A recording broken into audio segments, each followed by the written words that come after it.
Eu recebo no IPA TV desta semana uma pessoa fantástica. Eu realmente gosto muito de estar trazendo a doutora Osmeire Tobias, que é psicóloga clínica, terapeuta sexual e de família e aborda assuntos muito importantes para a sociedade, tabus para a sociedade, enfim, é um enfrentamento muito interessante.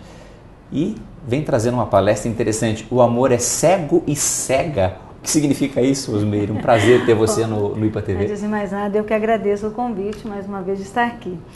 O amor é cego no sentido de que, muitas vezes, diante de evidências gritantes, a pessoa não quer acreditar. É como se a pessoa fizesse uma cisão de uma realidade que vai fazê-la sofrer muito. Então, ela fica cega a tudo que está extremamente claro aos olhos de todos e ela não consegue enxergar, mas não é porque ela não quer, é porque ela faz a gente chama de uma cisão com a realidade. E ele cega quando, através do sentimento mais complicado de se extrair de alguém, é a história dos ciúmes. Ele cega e aí sim ele começa a ver coisas onde não tem. Assim como quando ele se torna cego e não quer ver nada, ao contrário, quando ele cega por conta dos ciúmes, ao contrário, ele passa a ver coisa onde não tem, ouvir o que não tem, e com isso vai ter um comportamento extremamente comprometido. Não é? Ele vai deixar o afeto de lado e vai começar, sem perceber e ter consciência, desenvolver um sentimento mais de ira, de querer vingança. Então, tanto ele traz um lado que ele cega, ele fica cego e não vê as evidências, quanto ele cega pelos ciúmes. O que seria essa evidência? De repente alguém, você insiste numa relação, não percebendo que a pessoa não quer mais você. Esse é o insistir, esse é o não perceber, ou existe uma relação entre a pessoa real e aquela que você idealizou? Na verdade, o que acaba acontecendo? Primeiro, ele fica cego no sentido de que ele não consegue enxergar o quanto aquele afeto está sendo realmente correspondido. Começa por aí. No jogo do amor e da sedução, é sempre importante haver o interessado e o interessante. Quando a pessoa fica cega, ela só é a interessada e aí ela não consegue corresponder. Isso é interessante. Porque ela não consegue corresponder a um afeto sendo interessante para o outro se manter apaixonado, apaixonante por ela. Então, no jogo da sedução, quando isso fica perdido e a pessoa fica totalmente cega, no sentido de que ela só enxerga o que ela quer, por mais que cheguem para ela e digam, olha, poxa, essa pessoa já não demonstra tanto carinho, tanto afeto para você. Olha, eu até vi tal coisa. Tem as novelas que mostraram uma recente aí, onde tudo mostrava que aquela pessoa não era uma pessoa idônea.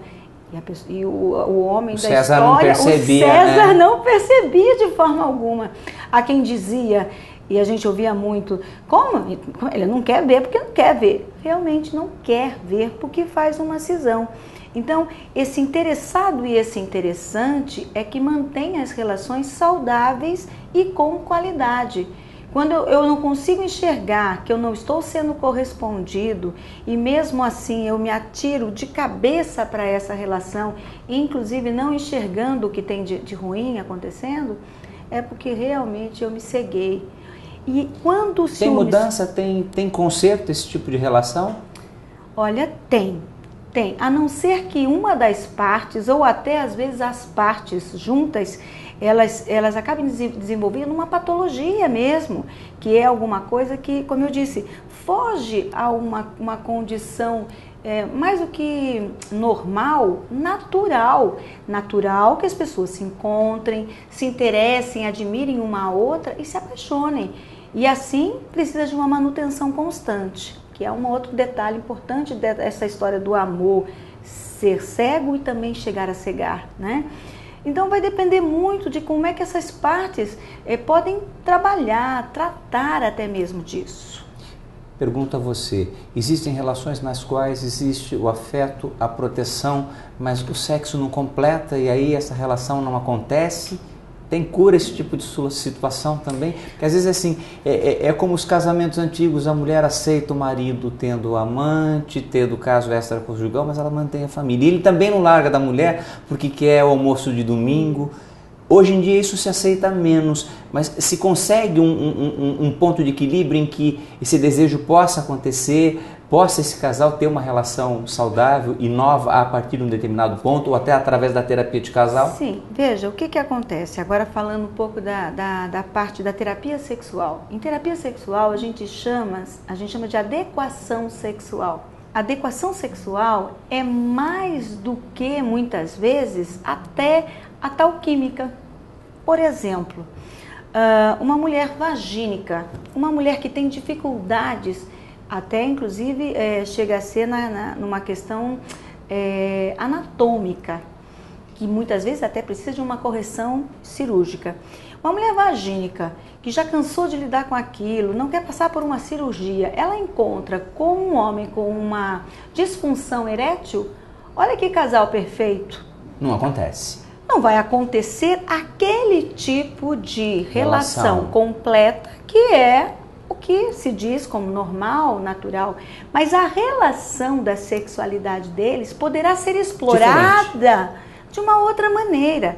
Então, eu dei esse exemplo, é um exemplo bem caricaturado, sim, mas que acontece... as pessoas, de repente, só entendem a relação com a conjunção carnal. E a psicologia e as relações, sim, não são especificamente só esta situação específica, não, da conjunção carnal. Não. Assim como quando você me fez a pergunta, de repente o casal está um tempo junto e por algum motivo ou vários motivos nós vamos durante a nossa vida tendo várias fases, em especial a mulher, de oscilação, de questões hormonais, que pode tirar o desejo dela temporariamente, não é? Mas ela continua sendo uma pessoa sexual. Então, se o casal ele é conduzido num tratamento, se constrói. Porque se existe, primeiramente, não acabou, respeito e admiração, dá pra gente realmente... Tem alternativa, é isso? Tem. Assim como também, por exemplo, eu recebo casais que até para se separar precisam fazer o processo terapêutico. Ora, terminou uma etapa para eles e não tem um segundo capítulo, um segundo momento. Assim como eu tenho casais que chegam a se separar, depois de 2, 3 anos voltam para fazer a terapia porque resolveram voltar. Osmeire, a gente está falando em alternativas em que a relação, não só afetiva, mas a relação no sexo entre os casais, ela não acontece só na conjunção carnal, mas N alternativas, né? Quando aquela situação que você coloca da anatomia da mulher, da disfunção erétil do homem, e que ainda assim pode existir o sexo, pode existir o amor e o afeto nesta relação. Diante de tudo isso, existem casais hoje em que, diante das dificuldades, as relações são abertas? Isso acontece mais em sociedade? Ou é um assunto muito delicado, as relações não se sustentam quando os casamentos entram neste caminho? Olha, eu penso que de alguma maneira isso se estabelece por um X tempo, dependendo muito da estrutura de personalidade que cada pessoa tem, que cada casal junto vai conseguir manter. Mas eu ainda acredito que é muito velado, até porque, apesar de toda a revolução sexual, de toda essa aparente abertura, pelo menos não é o que chega para a gente, né? Eu no consultório recebo muita gente que ainda é tudo muito velado, é tudo muito preocupante, proibido. E até mesmo, um assunto mais delicado, é a questão dos princípios que ficam mais na ordem na ordem social, que é a questão da religião, porque mais do que espiritualidade, religiosidade, é um contrato que é feito às vezes com uma comunidade, né? Então, eu penso que essa história da relação aberta, não, você pode ir com quem você quiser, eu também vou com quem eu quiser e fica tudo bem. Não se sustenta há muito tempo, até porque o nosso princípio de prazer do ser humano é regido pelo princípio do prazer, do meu prazer. eu não vou querer muito dividir esse prazer, não é?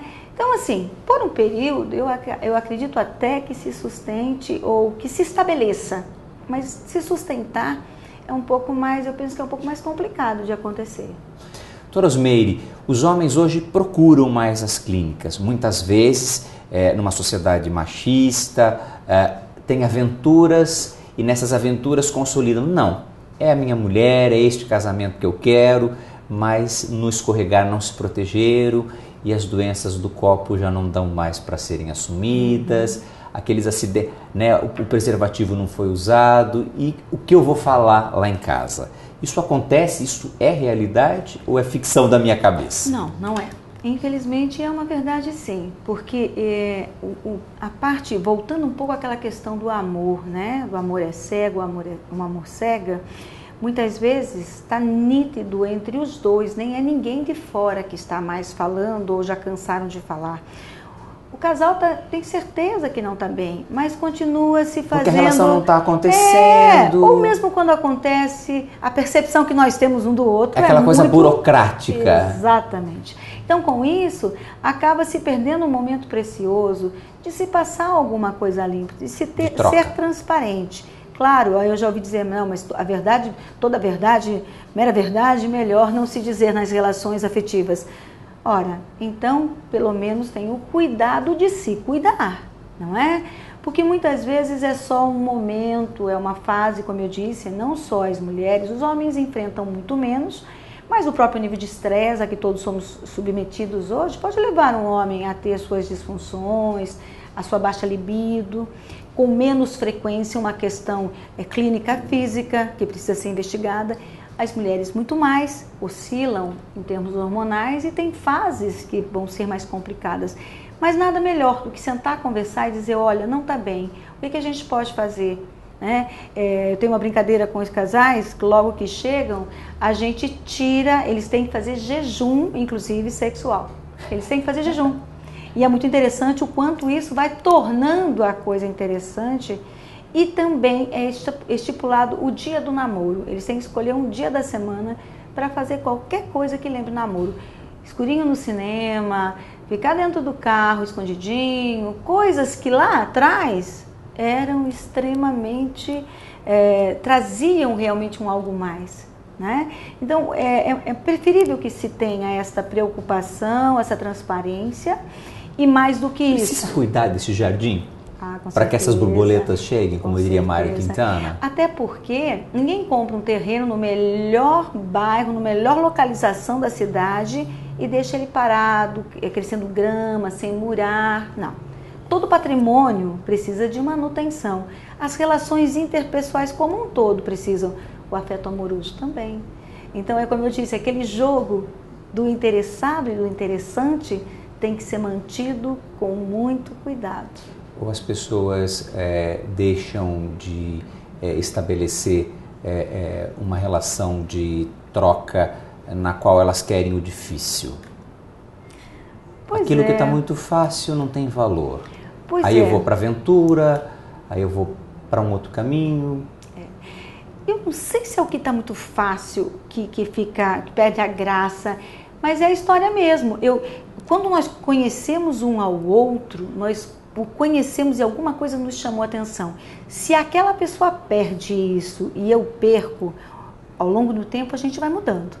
Mas se a gente vai aprimorando, lapidando esse algo interessante, eu vou ter sempre alguém interessado. Dá para construir, Osmeire? Com certeza, eu não tenho dúvida. Eu acredito nisso. Doutora Osmeire, o amor se constrói a partir da paixão ou o amor pode ser construído dia a dia sem paixão, com carinho, afeto? Olha, eu penso que a história da paixão é aquela coisa da química mesmo, que se estabelece e isso não tem como a gente negar. No entanto, existem fases da vida onde existem várias formas de amar. Então, a maturidade, por exemplo, traz muitas vezes mais, ou tanto quanto a vida sexual ativa, ela traz a necessidade de um companheirismo, de uma amizade, de alguém que você sabe que pode contar. Então, eu penso que são várias formas de amar. Que a paixão continua em voga e que ela tem um certo período, sim. Agora, até a própria paixão, também bem cultivada, bem cuidada, ela pode se transformar num sentimento que vai perdurar um pouquinho mais. Eu digo sempre que o que não se pode perder é o respeito e a admiração. A gente só consegue fazer uma troca saudável com alguém que a gente admira e que a gente respeita. As relações se tornam diferentes hoje no seu consultório, nos casais homossexuais, sejam os femininos ou os masculinos, essas problemáticas também existem e permeiam? Também, com certeza. Como eu disse, o exercício de amar, o exercício da sexualidade, ele é posto. Como eu disse, né? Ainda se tem essa qualificação de se é homossexual, se é heterossexual.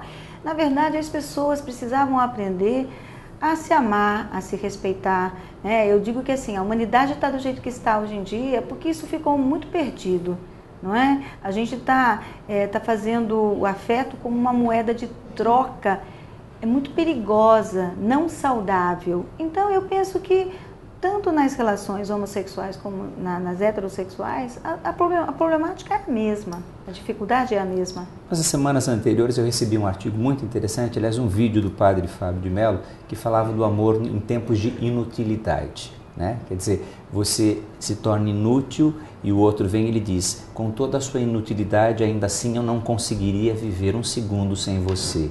Este é o verdadeiro amor, o amor em tempos em que você não tem mais o que oferecer e ainda assim, na troca de olhar, na verdade, você não conseguiria viver sem aquele ser humano? Eu fico um pouco preocupada quando a gente diz não conseguiria viver sem aquele ser humano. Eu acho que fica muito pesado para as pessoas, muito definitivo. Mas eu penso que em várias etapas a gente vai sentindo essa necessidade até de aprimorar essa relação que já existe. E fica difícil assim, né? Aquele sentimento, é a história da saudade. Saudade só não tem como a gente explicar. É um sentimento que brota e a gente percebe que está fazendo falta. Mas a inutilidade, eu penso que, eu não sei, realmente não vi esse vídeo, mas assim, quando existe um afeto verdadeiro, uma manutenção legal, não cai na inutilidade, porque você precisa do outro, nem que seja, como disse você, um olhar, né? Aquele momento que parece que o mundo está caindo, mas se você encontra aquele olhar, ou aquela mão que só põe a mão na tua mão, pronto, parece que confortou e deu um refrigério. Então, o que às vezes eu estou conversando com você e eu vejo o seu olho brilhar, mudar de cor. O que te emociona nesta prática, nesta missão de vida que é o seu trabalho? O que te emociona, o que te faz diferença? Falar, olha, consegui na vida dessas pessoas fazer a diferença. Olha, quando eu consigo perceber que as pessoas, apesar de nem terem resolvido muitas vezes o que foram buscar, elas estão com uma outra qualidade de vida. Mudaram a condição de trabalho da sua mão de obra, da sua produtividade, mudaram até a sua saúde física clínica. Eu sou uma clínica, eu me preocupo muito quando o paciente chega em saber do check-up, como está, porque muitas vezes está fazendo no corpo o que o emocional e psíquico não deu conta. O corpo fala, né? Então, quando eu vejo meu paciente com um outro tônus muscular, com um outro brilho no olhar, com uma qualidade de vida diferente, eu realmente fico em paz com o que eu pretendo no meu trabalho. Eu gostaria de fazer algumas perguntas num ping-pong para você. Amor ou paixão? Os dois juntos, bem misturados e bem combinados. Qual é a receita para um grande amor? Vou repetir, como eu já disse várias vezes aqui, muito respeito, muita admiração e muita mansidão com a transparência. Num potinho, verdade ou entrega ou os dois em que medida? Olha, eu digo que o bom é que a gente conseguisse aprender todo dia a ser emocionalmente racional e racionalmente emocional. Então essa dosagem muitas vezes ela pode oscilar, mas precisa das duas. Ouvir a vizinha ou o profissional? A vizinha às vezes ajuda, mas tem vizinha lúcida, não tem? Mas o profissional ainda é melhor pedida. O espiritual, a religião, tudo isso pode ajudar nesse processo ou às vezes atrapalha? Não, Eu acredito que sim, eu acredito que sim. É só saber como procurar locais idôneos, pessoas idôneas, porque esse Deus é muito maior do que alguns querem fechar. Uma frase que resumisse o teu trabalho. Eu acredito que é o princípio que eu coloco nos meus pacientes. Determinação, perseverança para se atingir a superação. Vou fazer uma entonação, você vai completar. O amor. Fiquei sem palavras, olha que coisa. O amor é tudo?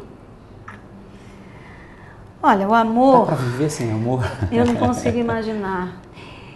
Eu penso que o amor é essência, é energia vital, é fundamental. Bom, vai demorar um montão esse tempo, mas você vai encontrar com o Criador e ele vai estar assim de braços abertos para você. Osmeire, venha, estou aqui te receber, você fez bem para tanta gente, você foi uma jardineira do amor, vem aqui nos meus braços. O que você vai falar para o Criador, Osmeire? Obrigada por ter me dado tanto e não ter me pedido nada. Obrigado por você ter dado tanto para a gente nesse IPA-TV, Eu que Osmeire. agradeço.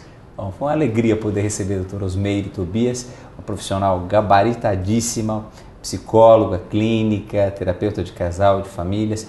Vai ter um evento, aliás, sempre com palestras, estão sempre divulgadas aqui no site, no Ipanema, né? O amor é cego e cega, né? Entre tantos outros assuntos, essa abordagem tão importante na vida da gente, que é o amor, que é viver bem as relações. Quero agradecer a doutora Osmeire, desejo a você uma boa semana, fiquem com Deus e até o próximo IPA-TV.